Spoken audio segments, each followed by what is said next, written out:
of the rounds. Well, speaking of the devil, we do have NiKo ready to join us up here on the desk for the winners interview. If you want to invite him up, we've got a headset, especially for you, NiKo. First of all, huge congratulations, man. You make it through flawless fashion in that 3-0 gang. How are you feeling, first of all? Hello, guys and girls. I feel good. Obviously, going 3-0 is it's good. It's very important we went 3-0. So I'm proud that we kept cool after Ancient. Even Ancient, I think towards the end we could have closed it out after this small comeback that we have done on T side. But overall, we did really good. And as I said, it's super important to go 3-0. I want to roll it back just to the first map of this series. I know it probably feels like a lifetime ago, that Dust 2, because we heard from Alexi B yesterday after your game versus Spirit.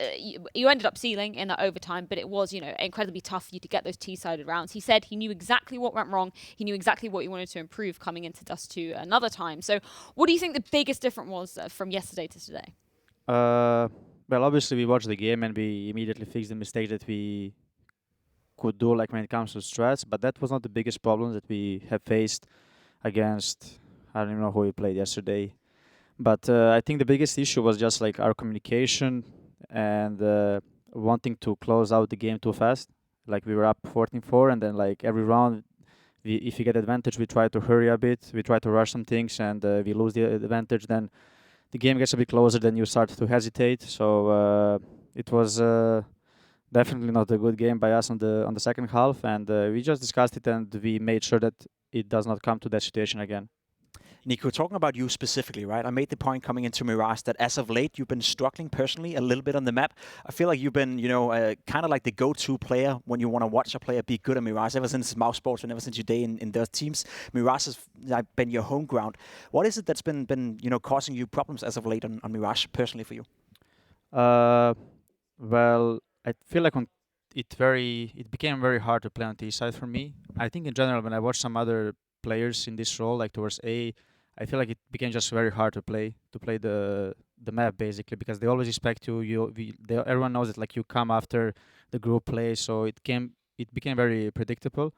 But on CT side is that I struggle as well, because I think we moved a lot of positions. Like I got used to in the old lineup to play with obviously with Nexa and with Amanek, so we knew we had a good chemistry. And now with Jax and Monesi, it's a bit harder, and I have to micromanage much more and than what I had to do in the previous lineup. So I think that's one of the issues that I have had. But we had a good practice and we have discussed and we have some things set now, so it's much easier for me to play on the map. And I'm still feeling very confident on the. Yeah, on you look good on the server today. You sense it's getting better game by game. Yeah, I mean, I feel like it's just about the start.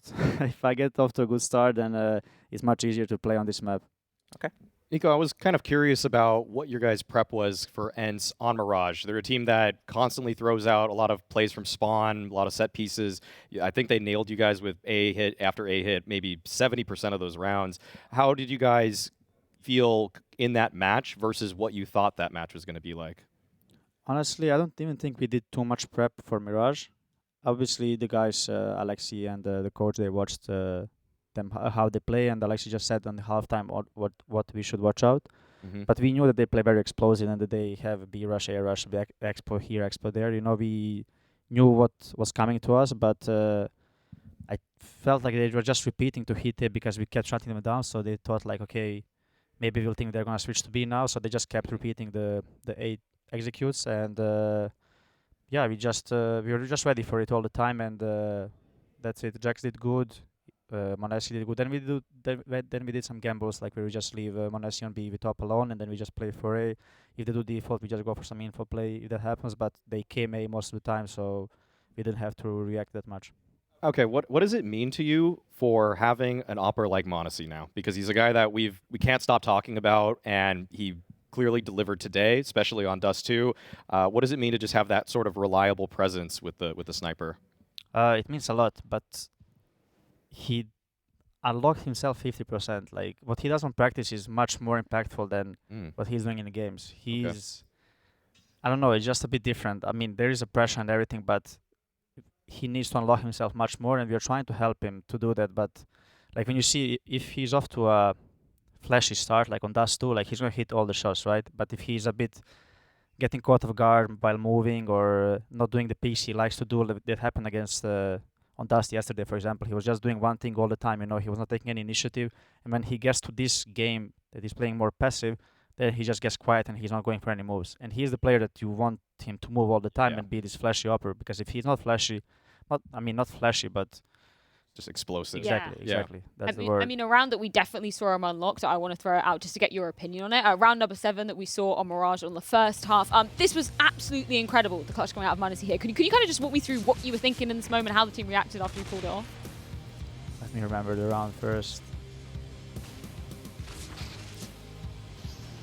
Okay. First of all, we just sent him on mid alone with up to peak, and we just explode on A. Honestly, I don't even remember the round. I think you remember this. yeah. This part. Oh yeah. This is what I remember. But like he's very good in this. When he's alone versus 2 guys, 3 guys. I played this game my whole life, and I see new tricks from him all the time in clutches. Okay. Like the things he has in himself is, I don't know, but he's having some crazy. He's pulling off crazy things in clutches all the time. Like I always see some new angles that he's taking, the info plays that he gets but not dies. It's like it's crazy. So would you say that you're learning from him? I mean, he's very young, and as you said, inexperienced. You played your entire life. Are you learning from watching this kid play? yeah, definitely. As I said, like there's just some tricks that I don't know. I have never seen in my life, but he's just doing it all the time, and he's showing us, and we're just laughing. Like, how do you know this stuff? How do you come up with it? And yeah, it's crazy. He's just quite steps ahead of these youngsters. Well, we do need to recap the results that we've seen so far. Day 2 of the PGL Antwerp. Maybe we can take a look at exactly what has gone down today. NiKo, I'm sure you've been focusing just on your games mainly, but I mean, just taking a look at this, any surprises for you today? Let me see. Would you feel like it kind of played out how you imagined? Okay, Liquid Vitality won. directly. I didn't follow Liquid because we played at the same Yes. time, so that's good for them. New news for you, I guess. Yeah, I think Vitality struggled a bit more than we have expected versus Force.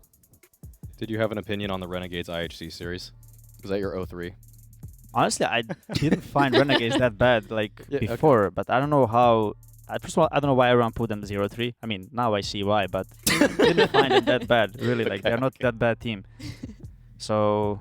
What about Inch? You just played against them. Do you consider Inch to be one of the favorites to still progress to the legend stage? For sure, I think they're a pretty solid team and they are pretty consistent nowadays. So I don't think they're gonna be facing too many issues unless they get unlucky with the bracket. But even with the bracket they get in, they're still the best team. They're the one who needs to lose the game, right? So they should be making it. I'm curious to hear your perspective on B&E. Is that a team you guys have been practicing against, and is that a team that you consider to be a dark horse to qualify? We haven't played them once in practice at all. I mean, when we played them in RMR on this last 2 game, it didn't we felt good. I think it was very easy to prepare for them as well. Okay. Maybe that's what some teams are lacking that are playing against them. But yeah, I mean, they won Imperial, and then they won the first game. Eternal Fire. Eternal Fire, right? Yeah. Maybe Eternal Fire should have won that game, but yeah, I feel like if I would have to choose one team to go through out of these, would probably be Eternal Fire over BNE. Okay. Same. I'm curious to get your thoughts on Vitality there as well. Obviously, they're the team that are going to be joining you in that 3-0 spot as well. But you said, maybe you expected them to take it a bit more handedly over Falls, or is it a case of maybe Falls surprising you in terms of their performance? Well, it's hard to say because Force on both, like RMR and here, they were winning against a bit lower opponents, right? And the first time they faced Vitality, they put up a good fight, while Vitality has the good 2 days right here. So maybe they're just good. Maybe they're just confident now and they're just rolling with it. And you never know. Maybe they'll just keep rolling and they will get to the next stage. I just want to annoy you with one more question while we got you here, right? And I'm sorry for it, but I talked a lot about your map pool, and for you guys, I expect you to be a contender to go into the playoff, potentially even win the entire tournament. It's not a secret that Ancient has been a strugglesome map for you guys. Is that something you put focus on? Because winning a major with only having 4 good maps is not really possible. So are you feeling that Ancient is a work in progress, or are you ready to take on some of the best teams on that map? I mean, we are ready on the map, but obviously the results are not there. It's always... I mean, we practiced a lot. Like, we knew after RMR that our range is going to struggle, or that struggle already there. And we worked on it a lot, on that and the Nuke, because Nuke we didn't play for 2 events now. So it's the maps that we played a lot, but yeah, I don't feel like we played that bad on Ancient. I mean, Ancient is a great team on Ancient. They are one of the best right now, and I think we had a chance of winning it. I think we should have a better city side on this map than what we are showing right now, and that's what's costing us today's game and like the game against Australis as well, I think. Yep. Well, of course, you are going to have a few days off as we head into that Legend stage, but there is plenty more Counter-Strike on the cards heading in tomorrow. Of course, 6 best of 3s going to be gracing our screens. Are going to be starting off with Astralis taking on Team Spirit on the A stream, 4s taking on Outsiders, and ENTS taking on Bad News Eagles. I am particularly excited for that last matchup. Of course, all these teams that we're seeing on that particular matchup, they still have another chance of qualifying if they do lose out on that match. I like the Fours Outsiders Yeah? matchup. I think that's a really interesting one because Outsiders is a team that's kind of been up and down lately, whereas Fours do seem like they're on the rise. So I think that's going to be a nice matchup there. I think a couple of those youngsters from Fours can really prove themselves against a team that has been to a major finals. Instantly, what caught my eye right here: Complexity Liquid. taking on Team Liquid. Yeah. Right? Only one of those Oh, two yeah. teams is gonna make it. Oh. NiKo, what about you? How do you feel about that one? Complexity Liquid in a Counter-Strike right now. It's not in a good place, is it? No, it's not, but I still feel like I need to take Liquid over Complexity. Yeah? I don't know, just Complexity never showed up on LAN. I feel like every time like you expect them to do something, they don't. But Okay. online, like they are doing a bit better than on LAN. So I don't know about on the other side, Liquid as well is not really showing up either. But they have better individuals. I You would think say. Liquid can still qualify for the next stage? Think they can. Okay. Oh. I believe they can. Wow. I trust in that fly. Yeah. They're going to do the Cloud9 run, hopefully, maybe for them. Maybe. Let's not talk yeah, about it. hopefully. Yeah. Yeah. Thanks, Freya. Yeah, sorry about that. Flashbacks triggered. Well, thank you so much, NiKo, for joining us for this maybe extended interview. I mean, what are you going to be up to for the next couple of days? You've got 3 days until that Legend stage. What's the practice going to be like for you? Well, obviously we're gonna be focusing on the Ancient a lot, and we have a G2 content team here with us as well. So we're gonna be recording some funny content as well. And yeah, I mean, we are not gonna be taking it too large of a preparation. I would say we're just gonna be making sure we're up to date, and that's pretty much it. Oh yeah, I'm very excited to see what you're going to be delivering heading into that Legend stage. Of course, we are back